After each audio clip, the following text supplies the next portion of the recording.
మాజీ మంత్రి BRS MLA Jagadish రెడ్డిపై సస్పెన్షన్ ఉపసంహరించుకోవాలంటూ మహబూబాబాద్ జిల్లా కేంద్రంలో బీఆర్ఎస్ పార్టీ ఆధ్వర్యంలో ప్రభుత్వ దిష్టిబొమ్మను దగ్ధం చేసిన పార్టీ శ్రేణులు రాష్ట్ర ప్రభుత్వానికి సీఎం రేవంత్ రెడ్డికి వ్యతిరేక నినాదాలతో పార్టీ శ్రేణులు హోరెత్తించారు.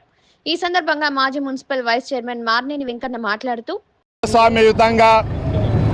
మరి చట్టసభలో ఎవరైనా మాట్లాడే అధికారం ప్రతి పౌరునికి ఉంటుంది.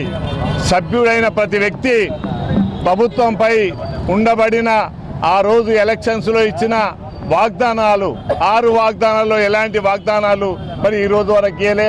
అదే ముఖ్యంగా రైతుల విషయానికి వచ్చినప్పుడు మరి ఈరోజు ఈ ప్రభుత్వం కాంగ్రెస్ ప్రభుత్వం మరి రైతులకు ఇచ్చిన ఏ ఒక్క హామీని కూడా అమలు చేయకపోవడం వలన మరి ఆ రోజు మరి జగదీశ్వర్ రెడ్డి గారు మరి నిరంకుశంగా నిర్మూలంగా రాజ్యాంగబద్ధంగా మరి గవర్నర్ ఇచ్చిన ప్రసంగంలో తప్పులు ఉన్నాయి కాబట్టి ఒక గవర్నర్ చేత మీరు అబద్ధాలు మాట్లాడించారు, ఇది అప్రజాస్వామ్యము, ప్రజాస్వామ్యయుతంగా నేను ఒక ఎలక్టెడ్ అయిన మెంబర్ని కాబట్టి నాకు మాట్లాడే అధికారం ఉంది అనే ఒక మాటతోటి మాట్లాడితే మరి కాంగ్రెస్ ప్రభుత్వం మరి ఏం చేసింది అంటే కాంగ్రెస్ ప్రభుత్వం మాట్లాడకుండా నిరంకుశంగా అతన్ని సస్పెండ్ చేయడం అనేది మరి కరెక్ట్ కాదు.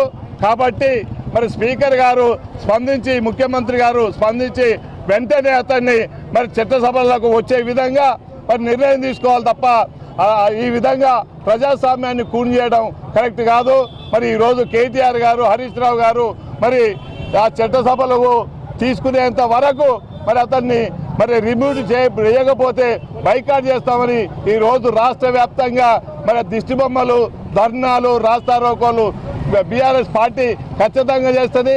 ప్రజాస్వామ్యంలో ప్రతిపక్షాన్ని కూని చేయడం కరెక్ట్ కాదు అని మరొకసారి ప్రభుత్వాన్ని హెచ్చరిస్తూ వెంటనే జగదీశ్వర్ రెడ్డిపై సస్పెన్షన్ వెంటనే విత్డ్రా చేసుకోవాలని ప్రభుత్వాన్ని హెచ్చరించడం జరుగుతుంది. ఈ కార్యక్రమంలో బీఆర్ఎస్ పార్టీ నేతలు పాల్గొన్నారు.